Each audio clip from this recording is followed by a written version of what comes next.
Welcome back to Camila Talks About Time, and today we will be talking about the fall of communism. Alright, so what exactly is the fall of communism? Well, to explain that, we'll need to review how it led up to this point. After World War II ended, there was a conference made to set up peace treaties. As well as the opposing countries paying reparations, Germany, its capital Berlin, was divided into 4 zones. There was a zone for each of the main winning countries, which meant that America, the Soviet Union, Great Britain, and France had their own. Now, the plan was for the countries to control the zones until they got back on their feet, and then unite them when they felt they were ready. Unfortunately, the 3 Western countries and the Soviet Union began to disagree on many things, which eventually led to Germany being divided into 2 separate countries. There was East Germany, which was controlled by the Soviet Union and had a communist government. And then there was the West, which, if you weren't clued in by the name, was controlled by the 3 Western countries and had a democratic government. The Soviet Union began to slowly take over countries in Eastern Europe and install communist government there. This started up a new era of the Red Scare in the US, and after many conflicts, a Cold War began between America and the Soviet Union. Many skirmishes, races, and conflicts were made between the 2 countries, but no all-out warfare was starting. Meanwhile, some of the overthrown communist countries were starting to realize that life in communism wasn't so great as they had thought. Many of them suffered from economic declines and were struggling to find food. East Germany was one of those countries, as almost as many as 3 million citizens left to seek refuge in West Germany. The Soviet Union wanted to take control of both parts of Germany. They demanded the unification of Germany with some generous offers, as well as an overhanging threat that something would be done if they did not agree to his terms. The offers were, of course, turned down, but it would be 3 years till anything was actually done about it. Khrushchev finally installed the Berlin Wall. This was the beginning of the end of communism. The Berlin Wall was a wall that divided Germany's capital, Berlin, in half. Like the rest of the country, it was split into an east and a west. The main wall itself was made of concrete, with the second fence being constructed later on. Anyone who approached was shot on sight. There were 3 main areas of the wall. There was the fence, the middle piece known as the death strip, and then the wall itself. To keep things simple though, we'll shorten the death strip to TDS. Construction would lead to an even more secure wall being built called the Border Wall 75, and took 5 years to complete.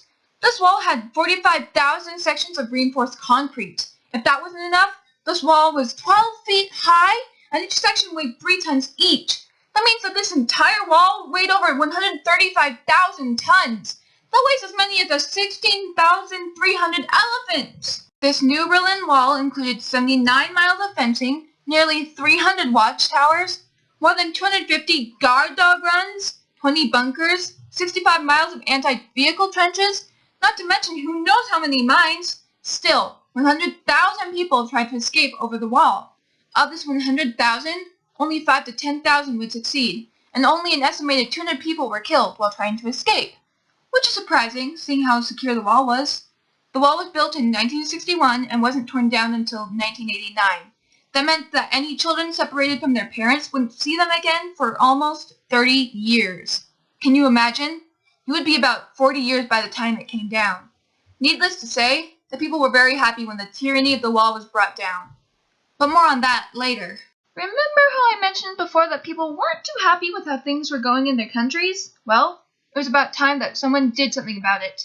Throughout the course of the next couple of decades, more and more countries would start uprisings that would eventually lead to the fall of communism. In 1980, the Poland government announced a 100% rise of the prices of some foods. This led to strikes all across the country, as the announcement was the straw to break the camel's back. The workers created a list of demands, and on August 31st, the communists surrendered and accepted the demands. Even so, it wasn't until 1989 that the communist government was put out of power. Meanwhile, in the 1980s, Hungary suffered from inflation, which hurt people on fixed incomes. Hungary ran up a huge foreign debt, and poverty was widespread. In the late 1980s, the call for reform was great. This time, though, there were as many reformers within the Communist Party as well as there was without. Then on October 23rd, 1989, there was an amendment to allow an orderly transition to democracy and capitalism. In 1990, the first free elections were held. East Germany's end of their communist regime was in 1989 when the communist tyranny collapsed. It didn't truly sink in until the Berlin Wall was finally torn down. Thousands of people gathered to tear it apart. Families were reunited. Crowds cheered. At long last, the communist tyranny was at its end. East Germany was free to once again merge with West Germany. The country was no longer split and became the Germany it is today. Many other countries, including Czechoslovakia, Bulgaria, and Romania, would overthrow their communist government. However, one main communist country remained. The Soviet Union was still a large communist power, but it was evident that this would not last. Violence began in 1988 in Nagorno-Karabakh, which would lead to a war. They made a temporary solution called Gorbachev, but the peace would not last.